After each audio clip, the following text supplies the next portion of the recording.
I'm not the only person going over into the Studio 5 kitchen every commercial break to sample that syrup. You're the one who goes the most often, but not the only one. I won't argue there, but it is so good. You put Becky Lowe's vanilla bean, is that what it's called? Vanilla bean syrup in your recipe file and try it out this weekend. You won't regret it, I promise. Yeah, make your pancakes for Saturday or Sunday morning. You got the new favorite with it. It's so good. All right, a great topic right now that affects every family. Grandparents, they are the head of the family, they are the heart of the family, but oftentimes instead of being in the middle of the family, it's easy for them to feel on the outside. So at the Sunday dinner table or at the crazy loud family reunion, how do you pull grandma and grandpa into the whole conversation? Relationship coach Matt Townsend says it is all about creating space. So, well, first you have to invite them. That's step They got to be there. If you don't invite them, that's a problem. But have you ever noticed that it's always kind of about the young people, and it's about what the young people are doing in their lives. So we talk about their college, their job, their promotion, and kind of the seniors just sit on the side and just take it all in. I guess they're basking in the glory of it. The problem is we need to hear from them. We've only got so much time anyway. We need to start hearing from these people, and we're going to talk about 5 conversations we need to have, but we need to have the space. The space means we have a place for them, and we put them in the prime place. We put them in the place where all the communication is going on. Physically, you're putting them in the place. Physically, we're putting them in the place, and we're giving them the time to actually speak. A lot of times what happens is when they speak, they may not process as fast as the younger bucks do, but their data is even more relevant. So they might process slower with more relevant data. So what we want to do is give them enough time that there's a space for them to talk. And even ask the question to them and then wait and let them actually bring out the answer. So you can't be afraid of that silence. No, silence is golden, especially in the golden years. And so we want to give them that space. We also want to give them attention. We want to get the kids in there and make sure the kids are actually giving them the space in the kids' heads, so that the ideas can sink in. So when we're talking to our grandparents and great-grandparents, make sure the kids are paying attention. Did you hear what Grandpa just talked about? He just talked about how he played baseball just like you do. And then maybe help them draw the connections, okay? So once they have the space, there's 5 conversations that I think are critical. 5 conversations that we've got to make sure we're initiating, okay? And on the website, we have questions you can ask and everything. So go to the website and pick out, get all the information, okay? First one, what's the most important conversation do you think that a senior in the family, the senior patriarch and matriarch, what could they bring in that would matter? Well, I'm thinking, I mean, there are so many, I'm sure, rich life experiences. Yes. The first maybe one. What we can learn from them or something. But that's the first one. The very first is the who are we conversation. We need to sit with our grandparents and talk to them and say, and let them identify who are we? Who are the Townsends? Where do we come from? What is our history? This is our lineage. This is our genealogy. We grew up and we were from London and we got on the ship and we came over here. Let them tell the stories of who we are. Let them lay the foundation. Okay, we have a neighbor who's 96 years old. His name is Ralph Smith, 96 and a half, I believe. He's the oldest resident in Draper, okay? And once a month, Ralph Smith gets to come visit us, and he sits down with my family once a month, and on this Sunday, we all are encaptured and in love and enthralled with the stories of Ralph Smith growing up in Draper. And he tells the stories where he could see the Capitol from Draper. And my kids are just enamored with this man as he's laying down the foundation of who we are. That's the role of grandparents. And he's not even our grandparent. We've adopted him. He's now our grandparent. But that's what we need to be asking. That's the who are we conversation, okay? Second conversation we need to be having is the who are you conversation. That's the one where when we're sitting with Grandma and Grandpa, we're asking, who are you? And we're trying to figure out who they were. Grandma, what was your favorite color growing up? What was your favorite dress? What was your favorite outfit? Grandpa, where did you play ball? What were your hobbies? What were your hideouts? What were your biggest fears? Where were your insecurities? This is where we want to ask them about their wedding.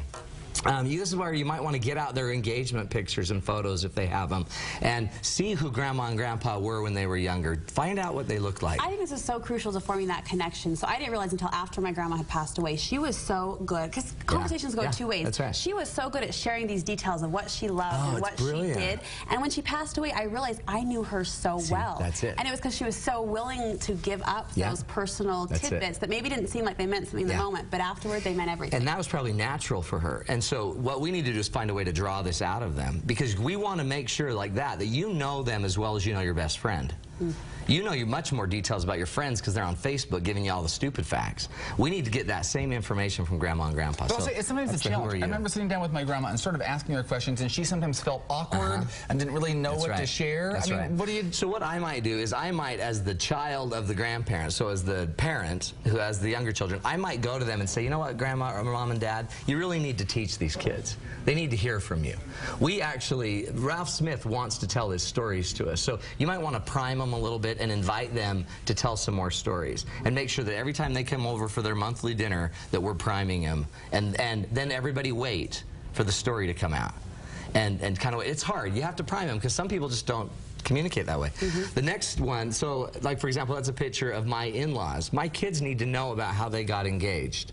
My kids need to know about the fact that my father-in-law, my mother-in-law's father had to ask my father-in-law to ask him to marry my daughter. What was Does that make sense? No, it doesn't. It's a bad story, but I'm going to be in trouble for it. So basically, they had to be coaxed. The grandfather-in-law had to coax my father-in-law to not. He wanted to marry her, but we needed to do it quickly because where's my grandpa when I need him? Everybody needs a grandpa to get someone married. So the next one is the who am I story. The who am I story is this is where we got to get feedback from Grandma and Grandpa on who I am. That's where I want to find out what they think about me. That's what I want to find out. I want them to tell me how great I am. Tell me what they think about my world today. Have Grandma and Grandpa comment on the technology and what I'm going through. Have them comment, like the perfect example of this always happens at graduation when your kids are graduating and Grandma or Grandpa are there. They tell you how proud they are of you. That's a conversation that we need to be having over and over and over. This is my daughter Sarah and my mother, and that Sarah got all these accolades on the day of her graduation. We need that conversation to be going on and on and on, so our kids are getting this sense of who they are. They're not just a Townsend, they're not just from Draper, but they're special in their own unique ways. And I think grandmas and grandpas have a special gift of identifying what your greatness is. But that's also probably one of those things you need to give them a little advanced warning on. Like, we're going to ask you to say something about Sarah. That's exactly right. So they know, have something in their mind ready or to have go. them go last after everyone else is gone. The next one is probably my favorite, which is the what matters most question. If you have people that have lived 50, 60, 70, 80 years, they have insight and knowledge into what matters most in this world. That's a big question. This is the biggest question. Grandma, what is it after everything you've learned after 80 years, what is it that really matters most? And then I'd hush the children and I'd turn everyone to her. And she'll probably give you a simple answer first. And then prime her a little bit, and she'll probably give you deeper answers. A beautiful example of this happened, we just had a family reunion, and somebody had made a memory book for my in-laws. And we were all gathered around, and they handed the book. You can see the pictures. They handed the book, and it just so impacted Grandma and Grandpa that you knew exactly what mattered most. What mattered most was 20 kids gathered around, and the book was all about those 20 kids. That's the what matters most question. And that's the question that we have to be asking. Because they need to know kids matter. They need to know family matters. They need to know honest and integrity matters. If that question is not being asked, and if we're not creating space for it to happen, we're in trouble. The last one, fifth one, is Grandma and Grandpa. This is the what do you need us to know? This is a powerful question too. What do you need us to know, Grandpa? At the end, before they ever leave, I'd always shut everyone down and say, Grandpa, Grandma, before you leave, is there anything you need us all to know? And give them the floor. One time that happened, I had a grandfather-in-law that was dying, and I just kind of happened to ask in a roundabout way, what do you need us to know? And he said, it was the coolest thing, he said, all I need you to know is I don't want you to forget me. Don't forget me. And so we haven't.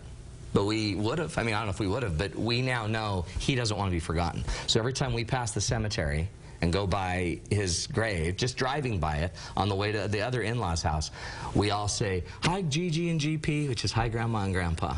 We never forget him, okay? Every day, grandparents, you need to be in charge of this too. Make sure you're having these conversations. This just isn't the kids driving it. Parents, grandparents, you need to drive it down. Make sure you're telling your kids what's most important, because if they don't know, and if they don't know what's on your mind, how could we really serve you and love you the way we need to? Thanks for choking us all up here today. Sorry about that. No, really good stuff. I think it's because I had a kidney stone. We'll let you know that Matt, of course, has great information on the website, including questions that you can ask to prompt these conversations. And you've got a big workshop coming up. Smart Life for Women. women, you got to go to these. This is tons of fun. It's just for the ladies, so guys, stay away. It's every Thursday, 1 to 2:30. Cost is $15, but we talk about different issues. Right now, we're talking about how to impact your relationship by yourself and make a difference. It's tons of fun. Ladies, you want to go. The perfect girls' day out. So, Matt, awesome. thank you. Thanks, kids.